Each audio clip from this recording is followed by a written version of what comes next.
So alright guys, welcome back everyone and finally हम जो है अगेन इस सीरीज का थर्ड पार्ट लेकर आ चुके हैं एंड यहाँ पे हम आपका सेक्शन सी डिस्कस करने वाले हैं। ठीक है, थोड़ा मैं और एक्सप्लेन करता चलूँ तो हम 2022 के 10th क्लास जेके बोस के पेपर जो है सॉल्व कर रहे हैं। मॉडल पेपर ऑलरेडी हमने डिस्कस कर दिया है। ठीक है ना, उसके बाद जो है हम इस वक्त जो है 2022 के अंदर एक्स सीरीज जो है आपकी कंडक्ट हुई थी उसके हम जो है 2 पार्ट ऑलरेडी अपलोड कर चुके हैं एंड नाउ ये सेक्शन सी है जिसके अंदर आपके राइडिंग स्किल्स चेक किए जाते हैं। इसको हम यहाँ पे डिस्कस करने वाले हैं। ठीक है, तो ये वाले जो 2022 के अंदर पेपर कंडक्ट हुए थे ये जम्मू डिवीजन के अंदर कंडक्ट हुए थे। इसके अलावा भी अगर आपके पास कोई प्रीवियस ईयर पेपर होंगे आप हमारे साथ शेयर कर सकते हैं एंड हम बहुत जल्द डिटेल्ड सॉल्यूशंस लेकर आएंगे। तो आते हैं सबसे पहले आपको जो है राइटिंग स्किल्स, जिस तरह हमें मॉडल पेपर के अंदर देखने को मिला था, आपको मिलता है एक पैराग्राफ, सबसे पहले आपको एक डायलॉग मिलता है। ठीक है ना, तो आपको डायलॉग को पहले जो है इसके अंदर जो फिलअप्स होते हैं इनको भरना होता है। ठीक है, मरियम और साहिर 2 लोग हैं जो आपस में बात कर रहे हैं। ठीक है ना, एंड इसकी डिस्कशन को ही जो है हमने सेंस करके फिल इन द ब्लैंक्स जो है उनको फिल करना होता है। Dash dash election for the head perfect taking place. तो जहाँ पे अभी हम गैस नहीं कर पा रहे कि जहाँ पे क्या है। ठीक है ना, बट जो भी है जहाँ पे क्वेश्चन पूछने का जो है जहाँ पे काम हो रहा है। ठीक है ना, मरियम क्वेश्चन पूछ रही है साहिर से एंड साहिर इसको आंसर कर रहा है, साहिर इसको आंसर कर रही है ऑन मंडे। ठीक है, अगर ऑन मंडे है तो क्या पूछा होगा इसने कि इलेक्शन हेड परफेक्ट के कब हो रहे हैं। ठीक है ना, हेड परफेक्ट के इलेक्शन जो है कब हो रहे हैं ऐसा पूछा होगा मरियम ने, तभी इसने कहा कि मंडे को हो रहे हैं। तो हम सोचिए किस तरह से हम बना सकते हैं इस क्वेश्चन को। तो मोस्ट अप्रोप्रिएट होगा कि हम इसको लिखें when is the election for head perfect taking place. ठीक है ना, इलेक्शन कब होने जा रहे हैं किसके लिए, हेड परफेक्ट के लिए। या इसके अलावा अगर ये वाला इसके अलावा कुछ और हम सोचें क्या और कुछ और हो सकता है। देखिए जिस तरह when there will be election for the head prefect, ये एक हमारे पास दूसरा ऑप्शन हो सकता है। When there will be election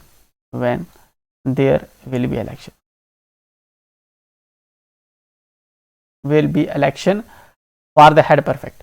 तो ये जो है हमारे पास कोई सेक्रोसेंट नहीं होता, कोई एक पर्टिकुलर वर्ड्स नहीं होते जो हम इन ब्लैंक्स के अंदर भरते हैं। अपनी कन्वीनियंस के हिसाब से जो चीज़ें जो है हम जो है गेस लगाते हैं, इसको समझते हैं। अल्टीमेट जो हमारा एम होता है एक सेंटेंस को बनाना एंड ताकि जो है इस कन्वर्सेशन के साथ कनेक्ट हो पाए। आते हैं नेक्स्ट पे एंड देखते हैं there is a lot of excitement. ठीक है ना, जहाँ पे जो है बहुत ज़्यादा एक्साइटमेंट है। ठीक है ना, इस चीज़ को लेकर, इलेक्शंस को लेकर, क्योंकि ऊपर इलेक्शन की बात हो रही है। Who dash dash will be elected, who dash dash will be elected. तो यहाँ पे इसने ब्लैंक रखा है। I am certain Hameed will get most votes, many students से dash dash vote for him. ठीक है ना, there is a lot of excitement, जहाँ पे बहुत ज्यादा जो है एक्साइटमेंट है इलेक्शंस को लेकर। इसने जहाँ पे पूछा होगा who dash dash will be elected, तो मैं क्या लगता है कौन इलेक्ट होगा। ठीक है ना, हु विल बी इलेक्टेड का मतलब हुआ कि जहां पे कौन सेलेक्ट होगा।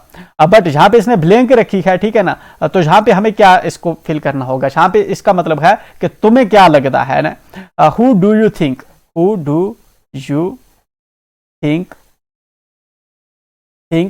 विल बी इलेक्टेड, तुम्हें क्या लगता है कौन इलेक्ट होगा। डू यू थिंक हम इसमें फिल करेंगे। इसके अलावा कुछ और भी कर सकते हैं। ठीक है ना, डिफिकल्ट या सिंपल वर्ड्स भी जो है अपनी कन्वीनियंस के हिसाब से, अपनी अंडरस्टैंडिंग के हिसाब से हम भर सकते हैं। ठीक है, इस पर कोई बार नहीं होता। आई am certain Hameed will get most votes, मुझे लगता है, मुझे यकीन है कि हमीद को ज्यादा वोट्स मिलेंगे। मेनी स्टूडेंट्स से dash dash vote for him. ठीक है ना, मुझे लगता है हमीद को ज्यादा वोट्स मिलेंगे। अगली कोई बात है इसी से कनेक्ट हो रही है। तो इसने अपने इसी को शायद जो है नेक्स्ट सेंटेंस के अंदर इसी अपने क्लेम को जस्टिफाई किया होगा। ठीक है ना, मैंने स्टूडेंट्स जो हैं कह रहे हैं, बहुत से स्टूडेंट्स कह रहे हैं कि वो हमीद के लिए वोट करेंगे। दैट्स वाई इसने जो है इसको सर्टन है, शहर इस चीज को लेकर सर्टन है। तो हम यहां पे क्या लिख सकते हैं, मैनी स्टूडेंट्स से दे विल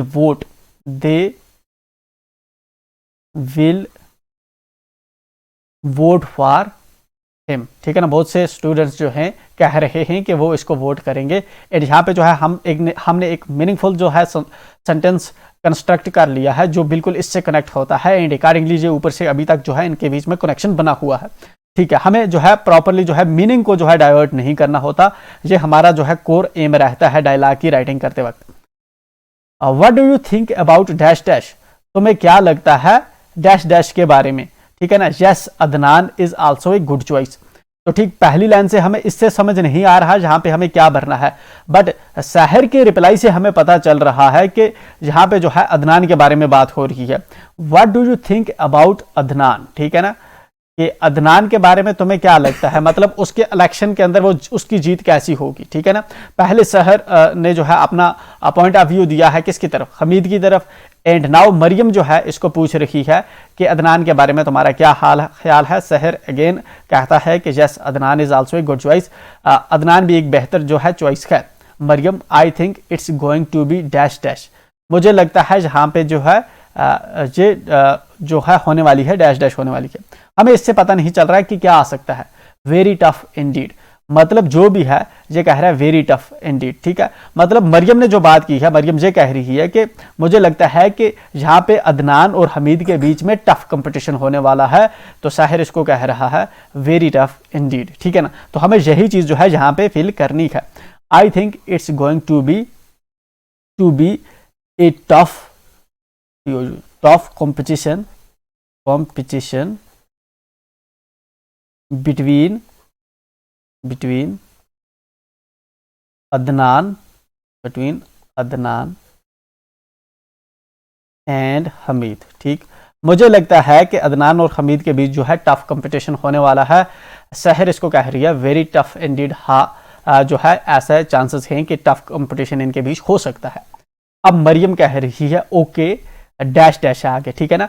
सहर ने जो है फाइनली बात कंप्लीट कर दिया, take care see you soon, ठीक है। मतलब अब जो मरियम यहाँ पे बात कर रही है, मरियम ने भी जो है कोई इख्तितामी बात यहाँ पे की है, ठीक है ना। मतलब अपनी कन्वर्सेशन को बंद करने वाली ही बात की है, क्योंकि उसके बाद सहर जो है अपनी बात को बंद कर चुका है। तो हम क्या कर सकते, Mariam okay okay take care, Mariam ने ऐसा कहा होगा ओके टेक केयर, फिर सहर ने इसको कहा टेक केयर, ठीक है ना। या फिर मरियम ने जो है, मुझे लग रहा है पर्सनली मरियम ने जो है हमें जो है हमेशा अपना तरफ से जो सिंपल सेंटेंस बनाने की कोशिश करनी है, डिफिकल्ट नहीं बनाने की कोशिश करनी। मतलब ओके साहिर अब मुझे ज़रूरी काम है इसलिए मुझे जाना होगा, सो हम फिर कभी मिलते हैं। साहिर उसको कह रहा है take care see you soon. इतना लंबा आप सेंटेंस अगर बना के लिखोगे लिख सकते हैं हम, बट आपके लिए जो है वहां एग्जाम के अंदर दिक्कत कर सकते हैं। ओके मरियम, ठीक है ना। तो हम जो है कुछ सिंपल ढूंढेंगे, थैंक्स बाय, ठीक है ना। तो इसने थैंक्स बाय कर दिया and then take care see you soon. मतलब जो फिल अप आप करोगे, एक ब्लैंक भरने का आपको आधा मार्क्स मिलेगा, ये वाला भरने का आपको आधा मार्क्स मिलेगा, ये वाला भरने का आपको आधा मार्क्स मिलेगा, ठीक है ना। ये वाला भरने का आपको आधा मार्क्स मिलेगा, ठीक। आई एम श्योर आपको ब्लू प्रिंट्स पता होंगे, आपको नहीं पता एक बार आपको ब्लू प्रिंट्स जो है 10th क्लास के चेक करने चाहिए बिफोर एग्जाम देने से पहले, ठीक है। बाकी ये वाला जो है हमने नीचे लिख दिया है, बट इसके अंदर कुछ जो है शायद एरर हो सकती है, क्योंकि इसको जो टाइप किया है जो है एक्सपर्ट बच्चे ने टाइप नहीं किया है। एनीवे आते हैं नेक्स्ट क्वेश्चन पे, question number 10। Do the following questions as directed. जो नीचे दिए गए क्वेश्चंस के उनको वैसे करिए जैसे जो है क्वेश्चंस खुद बता रहा है आपको। दी होप एक अपने आप में कोई नाम है, एंड क्योंकि इसने जो है इसको कामास के अंदर रखा हुआ है, इन्वर्टेड कामास के अंदर। एन एनजीव, ठीक, जो होप है ये एक एनजीव है। Send a letter to the principal of your school, ये एक लेटर भेजती है आपके स्कूल के प्रिंसिपल को, that they are going to organise an awareness campaign about the dangers and threats of AIDS, ठीक है ना। तो ये वाले जो है कौन, होप जो एनजीओ है, इसने एक लेटर भेजी है आपके प्रिंसिपल को। इसलिए लेटर भेजी है क्योंकि ये जो है एक अवेयरनेस जो है कैंपेन ऑर्गेनाइज करने वाले हैं रिगार्डिंग एड्स के डेंजर्स एंड थ्रेट्स को, जिसके अंदर जो है हाईलाइट किया जाएगा। They will hold a short documentary show as well as lectures by eminent doctors giving information, ठीक है ना। इनके जो अवेयरनेस कैंपेन का हिस्सा है, ये एक डॉक्यूमेंट्री भी जो है, एक शॉर्ट डॉक्यूमेंट्री भी दिखाने वाले हैं, और उसके अलावा जो है कुछ जो हमारे जो हैं इमिनेंट डॉक्टर्स हैं, अच्छे डॉक्टर्स हैं, ठीक है ना, वो वाले जो है यहाँ पे कुछ अपने लेक्चर्स भी डिलीवर करने वाले हैं। इनका जो प्रोग्राम होगा, कैंपेन होगा, उसके पार्ट होगा, विल बी हाईली यूजफुल, काफ़ी फायदेमंद होंगे जो इनकी डॉक्यूमेंट्री होगी या लेक्चर्स होंगे डॉक्टर्स के। The principal handed over the letter to you, principal ने जो लेटर है आपको दे दिया है। Being the cultural secretary of school, आप कल्चरल सेक्रेटरी है किसके, स्कूल के।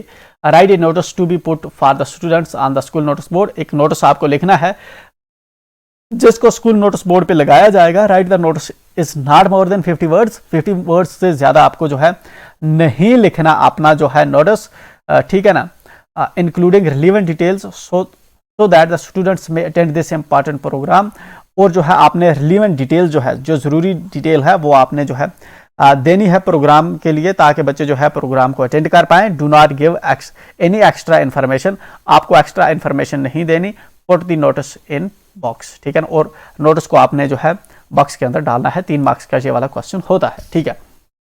चलिए सबसे पहले हमें कुछ चीजें इसमें से हाईलाइट करनी होती है। देखिए, जब हम नोटिस लिखते हैं, नोटिस लिखने से पहले आपको जो है आपको देखना होता है कि किस खाते से नोटिस जा रहा है, मतलब इंस्टीट्यूशन कौन सा है, कौन सा इंस्टीट्यूशन जिसका हम टॉप पे नाम लिखेंगे, या इसके अलावा कौन सी ऑर्गेनाइजेशन है, ठीक है ना। जिस तरह कल्चरल ऑर्गेनाइजेशन अगर स्कूल की अलग है तो हम उसकी हेडिंग ऊपर लिखेंगे, ठीक है ना। तो मतलब ये वाली चीज एक हमें पता होनी चाहिए जिसका हमें जरूरत पड़ती है।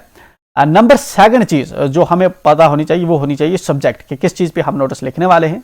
ना भी सब्जेक्ट होगा तो चलेगा, ठीक है ना, ये इतना इंपॉर्टेंट नहीं रहता, ठीक है। चलिए 3rd चीज जो हम अपने नोटिस के अंदर देखना होता है वो ये होता है कि एक्चुअल में मेन मैटर क्या है, ठीक है ना। मैटर अगेन इंपॉर्टेंट चीज होती है कि किस इशू के बारे में जो है हमारा नोटिस लिखा जाता है। 4th चीज जिसको हम डिस्कस ध्यान में रखते हैं वो होता है कि इसका जो हमारा वेन्यू है, मतलब जगह कहाँ पे होने वाला है, किस डेट पे ये जो प्रोग्राम है होने वाला है, ठीक है ना। और इसके अलावा अगर कुछ डिग्निटरीज वगैरह आने वाले हैं तो कौन है कौन नहीं है, ये वाली चीजें जो है हमें नोट्स के अंदर ध्यान रखना होता है। डिफरेंट नोट्स होते हैं, डिफरेंट तरीके से लिखे जाते हैं, बट जहां पे हमें एग्जामिनर कहता है कि आपने एक्स्ट्रा इन्फॉर्मेशन नहीं देनी, जब एक्स्ट्रा इन्फॉर्मेशन नहीं देनी होती तो इसमें जो लिखा होता है ऊपर नोटिस के अंदर हमें उसको बहुत ही जो है कीनली पढ़ना होता है, कोई ऐसी चीज ना हो जो हमसे जो है जहां पे छूट जाए, ठीक है ना। ये तो एक हमारे पास जो है जनरल एक मॉड्यूल होता है एक नोटिस को लिखने का, बट जिसके अंदर हम टाइम, डेट, वेन्यू, ठीक है ना, डिग्निटरीज और मामला क्या होता है, ठीक है ना, किसकी हेडिंग है, एंड जो है कौन निकाल रहा है, तो ये वाली चीजों का हम ध्यान रख देंगे, ठीक है। बट जब ऐसे दिया जाता है तो हम इस ऐसे क्वेश्चन के अंदर हम जो है स्ट्रिक्टली प्रोसीड करते हैं अकॉर्डिंग टू क्वेश्चन। हम इसको गौर से पढ़ते हैं, कोई ऐसी चीज ना हो कहीं इसने ऐसा तो नहीं लिखा, मतलब कि आप इस स्कूल के हेडमास्टर हैं, आप इस स्कूल के प्रिंसिपल हैं, या आपका नाम ये है, फिर हमने अकॉर्डिंगली वैसे यूज करना होता है, अपनी तरफ से चीजें जो है ऐड नहीं करनी होती। चलिए, मैंने पहले ही समझाया था कि ये वाला जो होता है हमें जो है प्रैक्टिस करनी होती है इसमें से ही निकालने की, ठीक है ना। मतलब कि आप जो है यहां से स्टार्ट करेंगे इसमें से निकालना, एंड ये वाला जो है आपको जहां तक जो है काम कर सकता है, ठीक है ना। जहां तक जो है आप अल्टीमेटली वही टेक्स्ट जो है कहीं ऊपर नीचे करके लिखेंगे आपके लिए बहुत यूजफुल होगा। 80-90% जो है आप वही चीज लिखने वाले होते हैं, ठीक है ना। उसके बाद जो है नीचे जहां पे किसी जगह पे रिकमेंडेशन लिखी होती है, ठीक है ना, तो वो वाली चीज भी जो है आपको रिकमेंडेशन लिखनी होती है, ठीक है ना। जिस तरह से ये वाली इसने रिकमेंड कर रखा है कि बच्चों के लिए जो है हमें नोटिस दे रहे हैं ताकि वो जो है इस प्रोग्राम को अटेंड कर पाए, तो ठीक है ना।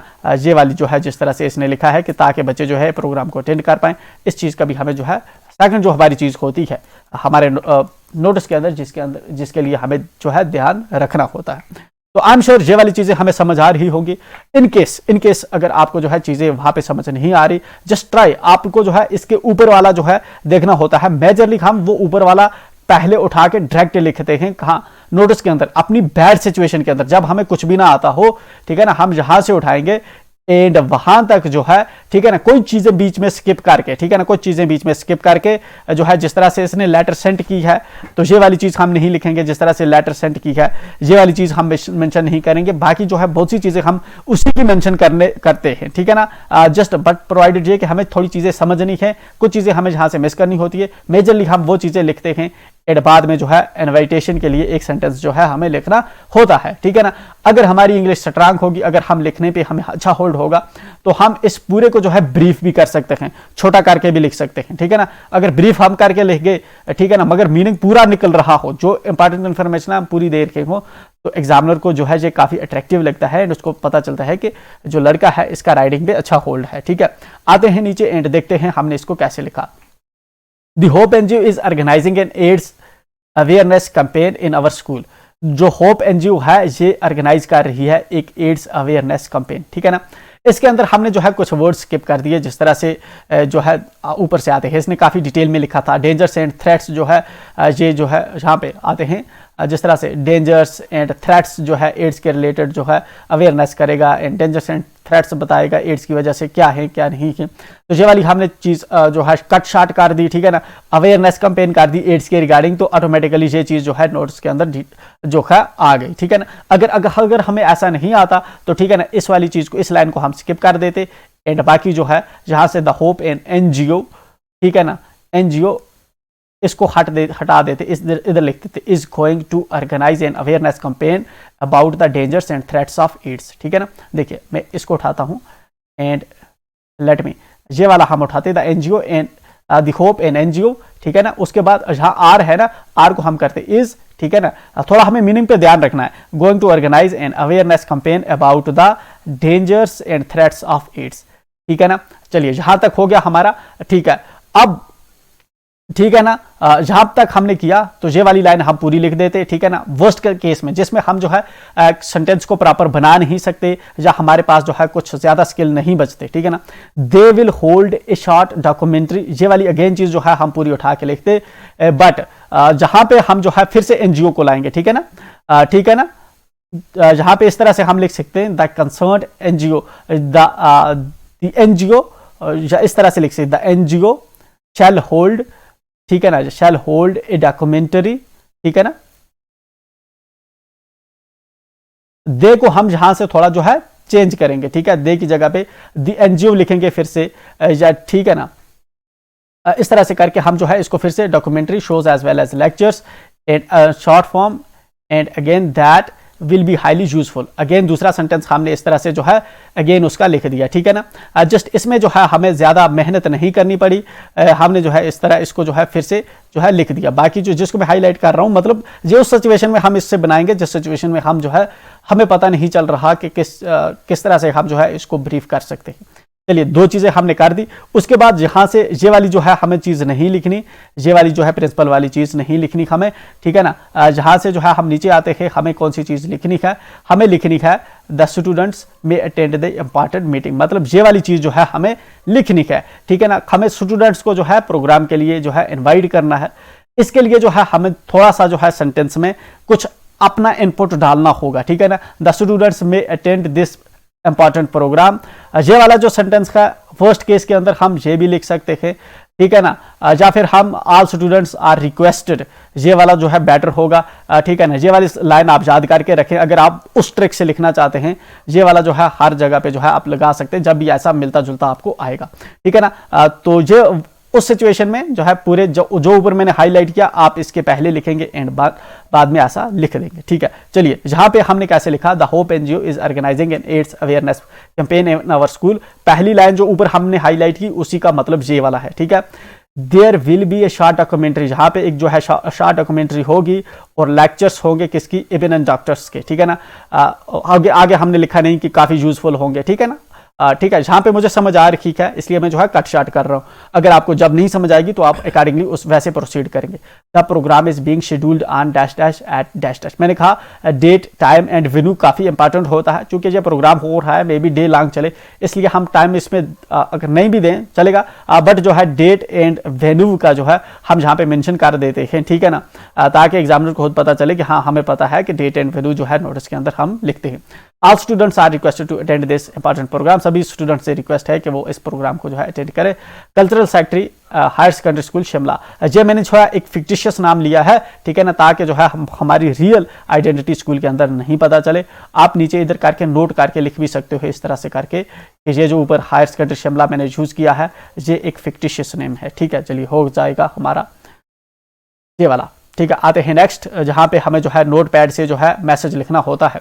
ठीक है, ऑलरेडी इसको भी हम प्रैक्टिस कर चुके हैं, बट अगेन प्रैक्टिस करते हैं, जितना प्रैक्टिस हम करेंगे, दो इट्स टाइम कंज्यूमिंग, इसकी वजह से ज्यादा टाइम जा रहा है, but I am sorry for that, there is no other option. ठीक है ना, अगर आपका ज्यादा टाइम जा रहा है तो आप नीचे पीडीएफ दे रखी है, आप उसको डायरेक्ट डाउनलोड करके चेकआउट कर सकते हैं।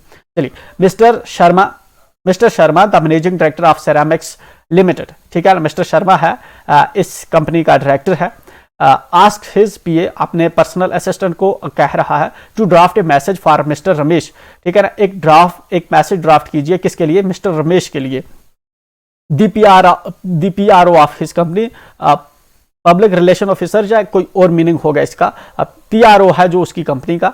Use the following information from the MDs note pad. MD कौन है? एमडी है शर्मा। ठीक है ना, शर्मा के नोट पैड से जो है इंफॉर्मेशन उठानी है। किसको ड्राफ्ट करनी है मैसेज? पीए को ड्राफ्ट करनी है। ठीक है ना, किसके लिए करनी है? मिस्टर रमेश के लिए करनी है। ठीक है, to draft the message in not more than 50 words, 50 word से ज्यादा का मैसेज नहीं होना चाहिए। Put the message in box में डालना लाजमी है। एंड नीचे नोट पैड का मैंने मीनिंग ऑलरेडी सैंपल पेपर के अंदर समझा दिया था। To dignitaries arriving from Delhi on 4 December. ठीक है ना, दो डिग्नेटरीज जो है, दो इंपॉर्टेंट पर्सनालिटीज जो है वो आ रही है दिल्ली से। कब? 4 दिसंबर को। Accommodation to be booked in a five star hotel. उनके लिए जो एकोमोडेशन है वो कहाँ पे बुक करनी होगी? 5-स्टार होटल के अंदर। ठीक है ना, show them around the factory. ठीक है ना, उनको जो है फैक्ट्री, आप जो है फैक्ट्री का वो राउंड करेंगे, उनको फैक्ट्री दिखा दीजिए। बुक रिटर्न टिकट्स फॉर 7 दिसंबर। 7 दिसंबर को जो है वो वापस जाएंगे। मतलब 4 दिसंबर को 2 डिग्नेटरीज आ रहे हैं, उनको एकोमोडेट करना है 5-स्टार होटल के अंदर। ठीक है ना, उनको फिर से फैक्ट्री दिखानी है एंड बाद में उनका जो है टिकट बुक करके रखना है 7 दिसंबर को एंड उनको वापस जाने के लिए। तो ये वाली जो है हमें नोट पैड से जो है डायरेक्ट, जिस तरह जो है हमें थोड़ा गेस करना पड़ता है कि इसने क्या लिखा है। ठीक है ना, हम जब गेस करेंगे हमें समझ आएगी। इसके 4 मार्क्स होते हैं। ठीक है, चलिए तो हम इसको लिखेंगे एंड जहां पे जो है देखिए इसमें एक चीज होती है ड्राफ्ट। ठीक है ना, ये वाला बंदा कह रहा है इसको कि आप ड्राफ्ट करिए। ठीक है ना, जब ये ड्राफ्ट बनाता है ना, ड्राफ्ट का मतलब है कि ये एक रफ जैसा जो है मैसेज लिखेगा। ठीक है, रफ जैसा जब मैसेज लिखेगा, इसके नाम से लिखता है, मिस्टर शर्मा के नाम से लिखता है, मतलब कि मिस्टर शर्मा लिख रहा है मैसेज। ठीक है ना, ये जाता है अपने सर को दिखाता है, सर इसमें कुछ एडिट करता है, कुछ चेंज भी कर सकता है। ड्राफ्ट का मतलब है ऐसा डॉक्यूमेंट जो जिसको अमेंड या चेंज किया जा सकता है। ठीक है ना, इसलिए जब लिखा हो कि आप ड्राफ्ट करिए, इसका मतलब कि इसके अंदर हेड जो है हम मिस्टर शर्मा का ही यूज करेंगे। अगर मिस्टर शर्मा इसको कहता कि डायरेक्ट आप उसको मैसेज सेंड करिए, तब हम जो है पीए का हेड यूज करते हैं और हम उसके अंदर लिखते कि जो है I am directed by mister Sharma to inform you. ठीक है ना, कि मुझे मिस्टर शर्मा ने डायरेक्ट किया है कि मैं तुझे इन्फॉर्म करूं इस मैटर में। ठीक है ना, बट जब मिस्टर शर्मा इसको कह रहा है कि आप ड्राफ्ट करो एंड अकॉर्डिंगली हम इस तरह से करेंगे, क्योंकि ये वाला क्वेश्चन किसी ने पूछा था एंड दैट इज व्हाई इस पे थोड़ा जो है मैंने टाइम दिया। चलिए आते हैं नीचे। देखिए, जब हमें ये वाला लिखना हो ना, हम लाइन बाई लाइन जाएंगे। पहले इसका सेंटेंस बनाओ, फिर इसका सेंटेंस बनाओ, फिर इसका सेंटेंस बनाओ, फिर इसका सेंटेंस बनाओ। बट मैसेज कैसे लिखते हैं? मैसेज जब हम लिखेंगे इस तरह लिखते हैं मैसेज, फिर इधर लिखते हैं डेट, फिर नीचे लिखते हैं टाइम, फिर लिखते हैं टू, मतलब कि किसको हम मैसेज भेज रहे हैं। यहाँ पे किसको भेज रहे हैं? हम मिस्टर रमेश को मैसेज भेज रहे हैं, जो पीआरओ है। मिस्टर रमेश को हम मैसेज भेज रहे हैं, तो हम लिखेंगे मिस्टर रमेश। फिर उसके बाद जो है मैसेज का कंटेंट लिखेंगे। जहां पे कंटेंट क्या होगा, एक एक सेंटेंस को बनाते आएंगे, इसको एंड इसको। ठीक है ना, हमारे जो है 4 पे लगभग इतने सेंटेंस हम बनाएंगे एंड देन उसके नीचे जो है किसकी हम जो है लिखेंगे, जहां पे किसकी हेडिंग का यूज कर रहे हैं, मिस्टर शर्मा का जो है जहां पे लिखेंगे मिस्टर शर्मा के मैसेज मिस्टर शर्मा ने लिखी है, तो पीए बीच में से ही आउट हो जाएगा। चलिए आते हैं नीचे एंड करते हैं बात स्टार्ट। मैसेज है, ठीक है ना, डेट लिखा है मैंने 13 मार्च, फिर कामा करते हैं, इस तरह से लिखते हैं डेट, इस तरह से करके एम। ठीक है, टाइम इस तरह, sorry. Dear mister Ramesh PRO है, उसको लिखी जा रही है message. Please make arrangements for 2 dignitaries arriving from Delhi on 4 December. ठीक है ना, 2 dignitaries arriving from Delhi on 4 December. ये वाला जो है ये ऑलरेडी उसने नोट पैड में लिखा हुआ था, एग्जैक्टली वैसे ही मैंने उठा के देखा, बट इसका कोई जो है प्रॉपर मीनिंग निकले, इसलिए मैंने प्लीज मेक अरेंजमेंट्स मैंने जो है इससे पहले ऐड कर दिया। ठीक है ना, तो इस तरह से जो है आप इसके अलावा कुछ और भी आपके अगर दिमाग में कभी कुछ आएगा तो आप वैसे भी कर सकते हैं। ठीक है ना, मतलब ये नहीं कि पर्टिकुलर यही चीज जो है आपको लिखनी होती है, जस्ट आपको जो है अगर मीनिंग आपको समझ आ गया तो आपको समझ आना चाहिए कि मुझे क्या बताना है रमेश को। ठीक है, पहला हो गया। दूसरा क्या है देखते हैं। दूसरा ऊपर आते हैं एंड है accommodation to be booked in a five star hotel. ठीक है, एकोमोडेशन जो है बुक करनी है 5-स्टार होटल के अंदर, तो चलिए ये चीज भी book their accommodation in a five star hotel, उनकी जो एकोमोडेशन है एक 5 स्टार होटल के अंदर बुक करिए, ठीक है ना। एकोमोडेशन इन 5 स्टार होटल, सिर्फ बुक देर मैंने जो है पीछे से खुद से ऐड किया ताकि इसका मीनिंग जो है हो जाए पूरा, ठीक है। चलिए अब देखते हैं। Show them around the factory and show them around the factory जो है इसी सेंटेंस के अंदर हमने ऐड किया। And arrange for them to be shown around the factory, ठीक है ना। फैक्ट्री आएंगे, चेक करेंगे, या उनको दिखानी है, बट उसके लिए जो है हमें क्लियर नहीं है, वो आके चेक करने आ रखे हैं या हमें उनको खुद ही दिखानी है, इसलिए जो है हमने इसको लिख दिया अरेंज करो उनके लिए कि वो जो है फैक्ट्री देखेंगे, ठीक है ना। फैक्ट्री जाएंगे देखने, ठीक है। उसके बाद हमारा लास्ट बचता है क्या है, book return tickets for 7 December. तो ठीक है, also please book their return tickets for 7 December, ठीक है ना। Please book the return tickets, ये हमने जो है खुद से ऐड किया, मतलब कुछ वर्ड्स हमने ऐड किए, बाकी वही नोट पैड उठा के लिखा, जस्ट एक मीनिंगफुल जो है बने, ठीक है। नोट पैड्स को थोड़ा आप ऊपर से पूरा इसको समझेंगे, फिर नोट पैड्स को थोड़ा समझने की कोशिश करेंगे, अल्टीमेटली आपको चीजें समझ आएंगी, ठीक है ना। आनी चाहिए वैसे जब आप थोड़ा टाइम देंगे। तो थैंक यू रिगार्ड्स करके मिस्टर शर्मा एमडी है, ठीक है ना, इस कंपनी का एमडी है सेरामिक्स लिमिटेड का, तो हमने उसका एड्रेस लिख दिया अकॉर्डिंगली। आ देखें नेक्स्ट क्वेश्चन पे, do any one of the following, इन दो में से कोई एक जो है आप जो है अटेम्प्ट करिए।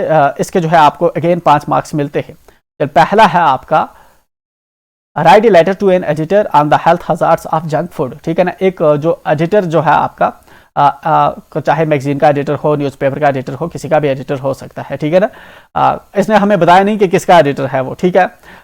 Right a letter to an editor, आपको एक एडिटर को लेटर लिखनी है on the health hazards of junk food, ठीक है ना। उसको बताना है कि हेल्थ हजार्ड, जंक फूड्स के हेल्थ हजार्ड्स के रिगार्डिंग जो है आपको तो जो है एक लेटर लिखनी है। चलिए, जब हम एडिटर को लेटर लिखेंगे तो हमें खुद सोचना है, हम या एक लेटर ऐसे इस तरीके से लिख सकते हैं कि हम उसे बताएं कि हेल्थ हजार्ड्स क्या होते हैं, या हम इस तरह से लिख सकते हैं कि हम उसको बताएं कि ये मेरा जो है मेरा व्यू पॉइंट है health hazards of junk food पे, आप इसको अपने कॉलम के अंदर, अपनी बुक के अंदर, या अपने मैगजीन के अंदर, अपने न्यूज़पेपर के अंदर ये वाली जो है मेरी राइटिंग्स पब्लिश करिए, ठीक है ना। तो इस तरह से हो सकते हैं, मतलब डिफरेंट व्यू पॉइंट हो सकता है कि जब हम लिख रहे हैं हमारे दिमाग में क्या चल रहा है, ठीक है। बट हम जो है एक स्टैंडर्ड जो है फॉर्मेट फॉलो कर रहे हैं।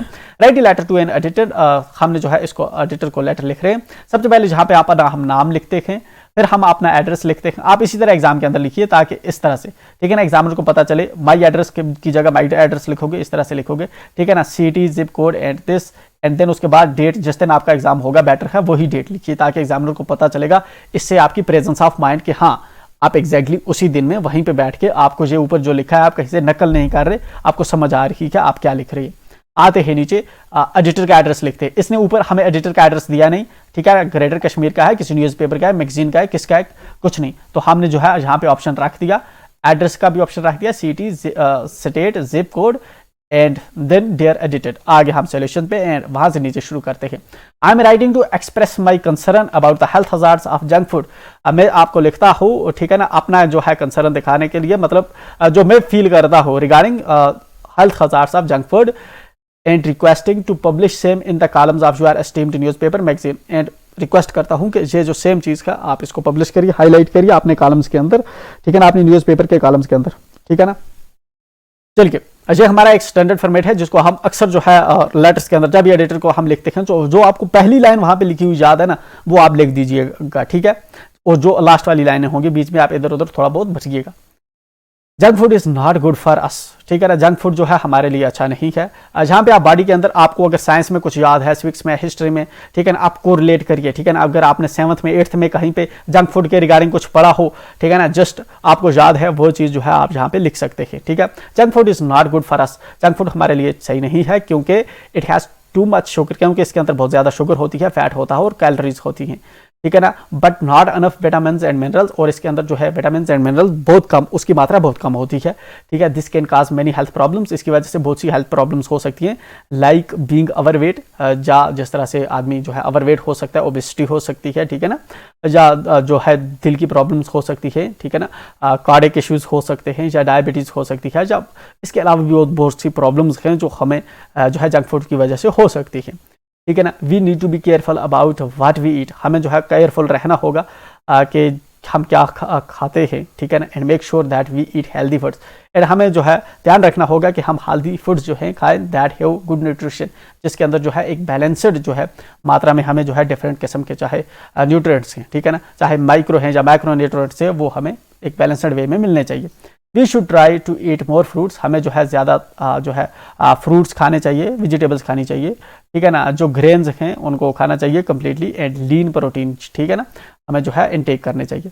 We also need to be aware of the ingredients in the food we buy, ठीक है ना, जहाँ पे जो है अनदर चीज़ जो हाईलाइट कर रहा है, जहाँ पे लिखने वाला वो कह रहा है अवेयरनेस के बारे में, ठीक है ना, कि हमें पता होना चाहिए कि हमारे क्या क्या इंग्रेडिएंट्स हैं हमारी फूड के अंदर, like salt, sugar, and make better choices, ताकि हम जो है बेटर चॉइसेस बना पाएँ। If we can all work together to eat healthier, we can improve our health, overall health and well-being, ठीक है ना, अगर हम सब जो है मिल के जो है बेटर खाने की कोशिश करेंगे तो इसकी वजह से हमारी ओवरऑल हेल्थ एंड वेलबींग जो है बेहतर हो सकती है। आप सिंसियरली लिखते हैं, देन अपना जो है जहाँ पे नाम लिख देते हैं, ठीक है ना, या इसको भी करके आप माई नेम इस तरह कर सकते हैं, ठीक है ना, इस तरह कर सकते हैं माई नेम, तो ये वाली होगी लेटर। अब जब आप लेटर लिखते हैं, ठीक है ना, जनरली क्या होता है बुक्स के अंदर या गाइड्स के अंदर जो आप यूज़ करते हैं उसके अंदर लेटर्स बड़ी लिखी होती हैं, बट मेक श्योर आपको 5 मार्क्स हैं। 5 मार्क्स का मतलब है आपको जो है अराउंड 100 वर्ड्स से कभी भी ऊपर जो है आप अपनी लेटर को लेकर मत जाएं, इसके अंदर ही रिस्ट्रिक्ट करें, ठीक है ना। 80 to 100 वर्ड्स के अंदर जो है आप जो है किसी भी मैटर पर पूछे, आप कोशिश करिए इसी के अंदर रिस्ट्रिक्ट करिए, ठीक है। लंबा लिखेंगे आपको प्रॉब्लम हो सकती है, आपका टाइम जो है ज़्यादा चला जाएगा। यहाँ पे एक और वेरिएंट मैंने लिख रखा है, ठीक है, ये थोड़ा स्टैंडर्ड है, इसके अंदर लिखवाई थोड़ा उससे ज़्यादा मतलब इसके अंदर ज़्यादा क्लैरिटी है, ठीक है ना। जब आप सच में किसी को लिखेंगे तो आप ऐसे लिख सकते हैं, मतलब ये एक बेटर है, ठीक है ना। बट एग्जाम के अंदर जो है आपको टाइम बचाना होता है, चीज़ें जो है कम कम करके लिखनी होती है, तो वैसे आप लिखेंगे। आते हैं नीचे, एंड दूसरा आपका जो ऑप्शन था, आपका जो बाई है वो स्टडी की तरफ ज़्यादा ध्यान दे रहा है, सिर्फ स्टडी की ही तरफ ज़्यादा ध्यान दे रहा है और गेम्स को जो है नेग्लेक्ट कर रहा है। आप एक लेटर लिखिए, ठीक है ना, उसको जो है सजेस्ट करिए कि वो गेम्स के अंदर भी जो है हिस्सा ले, ठीक है ना। आपका भाई जो है वो ज़्यादातर जो है स्टडी पे ध्यान दे रहा है, ठीक है ना, और गेम्स वगैरह पे जो है कम ध्यान देता है। आप एक लेटर लिखिए एंड उसको बताइए, सजेस्ट करिए कि वो गेम्स पे भी जो है ध्यान दे। आते हैं आप किस तरह लेटर लिखेंगे, ठीक है। आप उसके भाई हैं तो मे बी आप जो है प्रेजेंटली आप 2-4 भाई हों, ठीक है ना, एक भाई नहीं भी हो सकते। आप अपना इधर नाम लिख सकते हैं, आप कौन से भाई हैं, आपका एड्रेस कहाँ पे है, मे बी आप आउट ऑफ स्टेशन हो, किसी दूसरी जगह पे रहते हो, ठीक है ना। आप यहाँ पे अपना एड्रेस लिखेंगे, ठीक है, मतलब कौन जो इस वक्त एग्जाम लिख रहा है, मतलब मैं एग्जाम लिख रहा हूँ तो मेरा एड्रेस है जहाँ पे। आते हैं नीचे, एंड नीचे हमें देखने को मिलती है डेट, एंड डेट का ये वाला फॉर्मेट है जो हम लेटर्स के अंदर ऑलरेडी यूज़ करते हैं, ठीक है ना। ऑलरेडी हम इसको कई बार डिस्कस कर चुके हैं, डियर ब्रदर्स और इसको ब्रदर का नाम, ठीक है ना, मैंने ऐसे कर दिया ताकि एग्जामिनर को पता चले कि हाँ इस वक्त इसको पता नहीं है, बट इसके भाई का जो नाम होगा वो वहाँ पे लिख देंगे, ठीक है। जहाँ पे ये वाली भी जो है हमने जो है कम वर्ड्स इसके अंदर जो है यूज़ किए हैं। I have notes that you have been dedicating a lot of time to your studies lately and neglecting games, ठीक है ना। मैं नोटिस कर रहा हूँ कि ज़्यादातर जो आप अपना टाइम है वो स्टडी की तरफ दे रहे हो और गेम्स को नेग्लेक्ट कर रहे हो। While I appreciate your commitment to education, हालांकि मैं जो है आपकी ये जो कमिटमेंट है एजुकेशन की तरफ जो लगाव है मैं इसको अप्रिशिएट करता हूँ। I think it's important for you to take part in games too, मुझे लगता है कि ये भी ज़रूरी है कि आप जो है गेम्स के अंदर भी हिस्सा लें। Playing games can help relieve stress, ठीक है ना, आपको जो है गेम खेलने की वजह से जो है आपका स्ट्रेस लेवल है वो कम होता है, आपकी मेंटल जो हेल्थ है वो बढ़ती है, and provide opportunities to socialise and make friends, ठीक है ना। और गेम्स की वजह से जो है आपको जो है अपॉर्चुनिटीज मिलती है, मौके मिलते हैं ताकि आप जो है सोशलाइज हो सकें, लोगों के साथ मिलजुल सके, आप अपने दोस्त बना सके। I understand that you may feel like you don't have time, हाँ मैं ये भी समझता हूँ कि तुझे ऐसा फील होता होगा कि तुम्हारे पास टाइम नहीं है, but even if you hours a week could make a difference, अगर चंद घंटे भी तू एक हफ्ते के अंदर निकालेगा गेम्स के लिए तो इसकी वजह से भी एक जो है बड़ा डिफरेंस बन सकता है।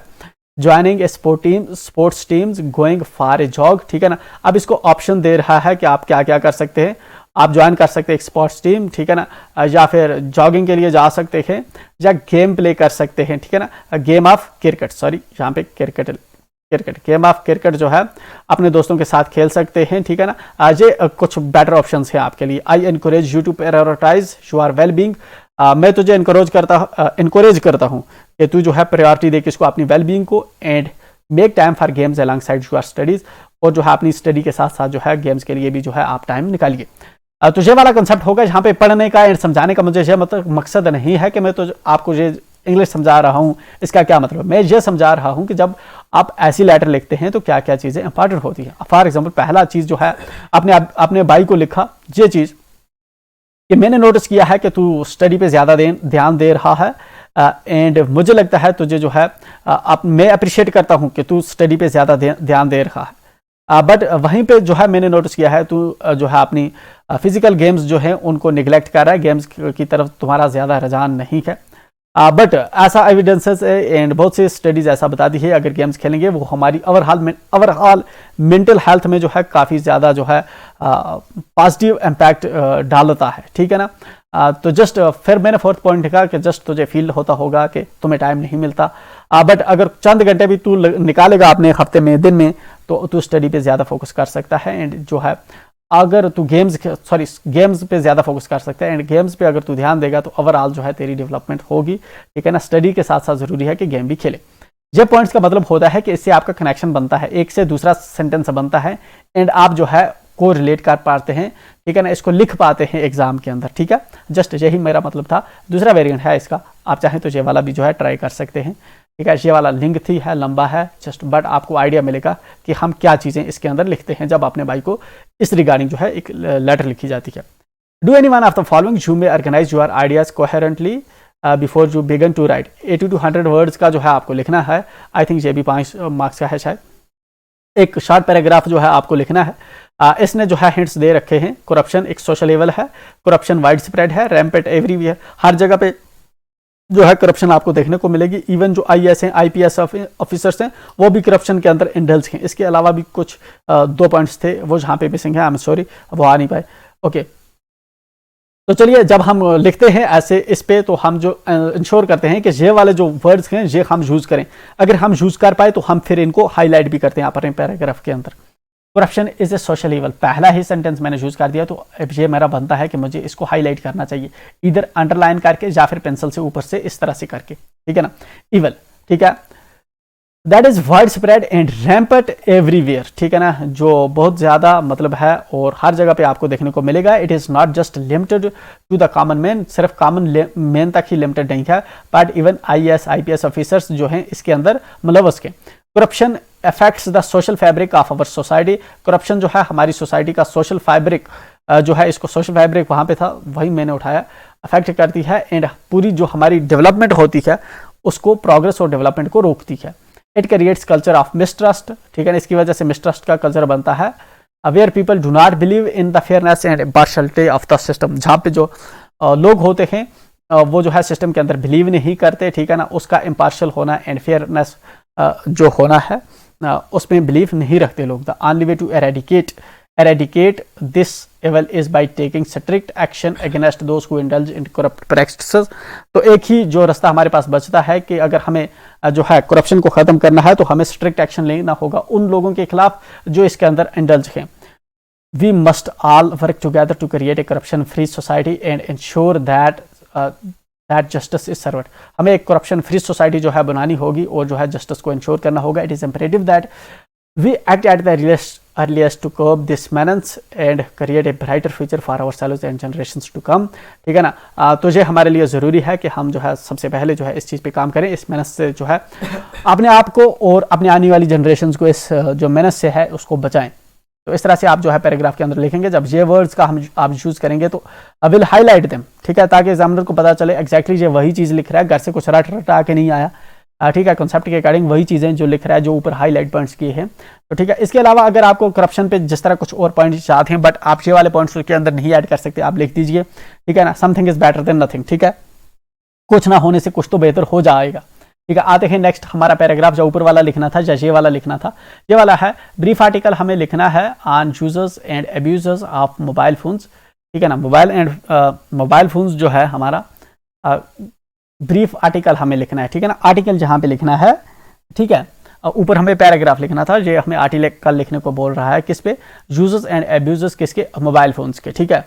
इसके यूजर्स एंड अब्यूजर्स पे हम जो है आर्टिकल लिखेंगे। अब जब हम आर्टिकल लिखते हैं तो आर्टिकल के अंदर जो है चीज़ें होती है, जहाँ पे ये वाला एक आर्टिकल है, ठीक है ना, बट आर्टिकल के अंदर जो है आप चीज़ें देखिए, कुछ इंपॉर्टेंट चीज़ें जब आप आर्टिकल के अंदर लिखेंगे, सबसे पहले आप जो है पूरा जो क्रक्स होगा उसको आप जो है एक हेडिंग बनाते हैं, ठीक है ना। न्यूज़पेपर के अंदर जिस तरह से आर्टिकल होते हैं, आर्टिकल के अंदर जो है आप डिफरेंट जो है पैराग्राफ्स भी ऐड कर सकते हैं, उसमें जो है आपको कोई दिक्कत नहीं होती, ठीक है ना। फिर आपका जो है कंक्लूजन भी होता है उसके अंदर, ठीक है ना। कंक्लूजन के अंदर जो है आपको चीज़ें लिखते हैं, वे फॉरवर्ड वगैरह जो भी आपको चीज़ें होंगी, जा कंक्लूजन आपने जो पूरा पैराग्राफ ऊपर बनाया, ठीक है, मोर और लेस ये जो ऐसे की तरह ही काम आपको करता है जो आपका आर्टिकल होता है, ठीक है ना। चलिए तो देखते हैं क्या है इसके अंदर। जो मोबाइल फोन है ग्रेटेस्ट इन्वेंशन है 20th सेंचुरी की, ठीक है ना। इसने लाइफ को जो है आसान कर दिया है, ठीक है ना। नॉलेज के गेटवेज इसने ओपन किए हैं, ठीक है ना। स्टूडेंट्स और टीचर इससे बहुत ज़्यादा बेनिफिट हुए हैं। इसका जो है मिसयूज़ भी हमें देखने को मिलता है, काफ़ी डिस्ट्रक्टिव है ये। स्टूडेंट्स अपना टाइम जो है वेस्ट करते हैं गेम खेलते खेलते, ठीक है ना। मोबाइल फ़ोन से रेडिएशन निकलती हैं जिससे जो है कैंसर्स होते हैं, ठीक है ना। ये जो मोबाइल फ़ोन्स के अनलॉफुल एक्टिविटीज़ के लिए यूज़ किए जाते हैं, ठीक है ना। मिसयूज़ लीड्स स्टूडेंट्स एस्ट्रे, ठीक है ना। तो जो है इसका मिसयूज़ जो है स्टूडेंट्स को जो है अपनी लाइन से हटा देते हैं, टू बी यूज्ड जुडिशियसली। तो ज़रूरी ये है कि जो है मोबाइल फ़ोन्स को जुडिशियसली यूज़ करना चाहिए। खुद ही हमें कंक्लूजन दे रहा है, ठीक है ना, इसके नुकसान दे रहा है, इसके फ़ायदे दे रहा है, ठीक है ना। ये वाली जो है खुद ही ये हमें दे रहा है, तो हमें इसको लिखना है, ठीक है ना। हमने इसको 5 मार्क्स के लिए बहुत कम करके लिखा है, आप चाहें तो इसको थोड़ा बड़ा लिख सकते हैं। मोबाइल फ़ोन जो है कंसिडर्ड, इनको किया जाता है greatest invention of 20th century. 20th century जिसको ग्रेटेस्ट इन्वेंशन समझा जाता है, ठीक है ना। Exactly greatest invention 20th century की उसने लिखा था, तो हमने हाईलाइट कर दिया। Making our lives easy by providing instant access to communication, information and entertainment. इसने हमारी ज़िंदगी को आसान बना दिया है, ठीक है ना। क्यों? ताकि जो है इंस्टेंट जो है एक्सेस इसने हमें प्रोवाइड किया है कम्युनिकेशन को, इंफॉर्मेशन एंड एंटरटेनमेंट को। दे ऑफर ग्रेट बेनिफिट्स। ये जो इसके बहुत से फ़ायदे हैं किसको, टीचर्स को एंड स्टूडेंट्स को, but their misuse can lead to destructive consequences, ठीक है ना। इसकी वजह से जो है बहुत खतरनाक नताइज भी इसके हमें देखने को मिल सकते हैं अगर इसका मिस यूज़ हुआ। स्टूडेंट्स जो है अक्सर जो है अपना टाइम वेस्ट करते हैं गेम्स खेलते वक्त, जबकि इसकी जो रेडिएशंस के वो मोबाइल फ़ोन से निकलती हैं और इससे जो है कैंसर जो है होता है, ठीक है। कैंसर इसकी वजह से होता है। Additionally mobile phones used for unlawful activities, again हम वही वर्ड्स यूज करें जो ऊपर लिखे हुए हैं, such as cyber bullying and hacking, ठीक है ना। Thus it is crucial to use mobile phone judiciously. यह ज़रूरी है कि मोबाइल फ़ोन को जुडिशियसली यूज़ करें, लिमिटिंग करें हम नॉन प्रोडक्टिव जो पर्पस यूजेज है इसका उसको हम कम करें, and raising awareness about potential health risk, ठीक है ना। और हेल्थ रिस्क जो एसोसिएट हैं इसको इसके साथ जो एसोसिएटेड है हम उसको कम करें। तो ये वाला हो गया। एंड जो है इसके अंदर आपने देखना है किस तरह हमसे वही वर्ड जो है ऊपर वाले यूज़ करते हैं। इसके साथ ही आई थिंक बहुत ज़्यादा टाइम हो गया and I am sorry for that. मिलते हैं हम किसी नेक्स्ट वीडियो में। एंड जो है दूसरे जो आपके बचे हुए पेपर हैं उनको भी हम बहुत जल्द जो है आपके एग्जाम से पहले डिस्कस करने वाले हैं। Till then bye and enjoy.